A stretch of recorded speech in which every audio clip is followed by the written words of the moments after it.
Nelson Mandela disait, je ne perds jamais, j'apprends. Nous restons dans cette perspective où le succès est toujours lié à l'échec, où la réussite est toujours liée à l'échec. L'histoire nous l'apprend, l'histoire nous enseigne que les plus grands succès de l'humanité ont toujours été liés à l'échec.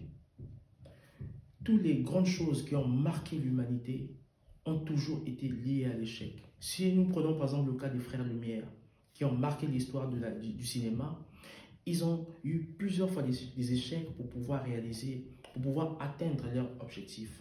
C'est-à-dire que tout ce que nous faisons, tout ce que nous réalisons, nous devons avoir la conscience que nous pouvons en quelque sorte avoir l'échec dans ce que nous faisons. Mais pour cela, nous ne devons jamais baisser les bras.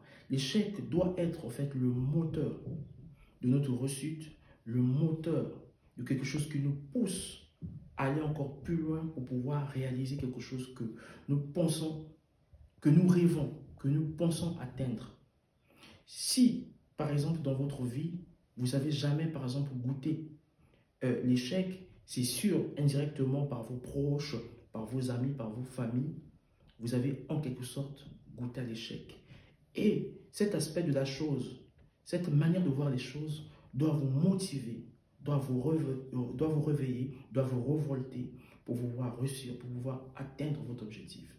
C'était Jesse Christlin MB, Sable d'Or.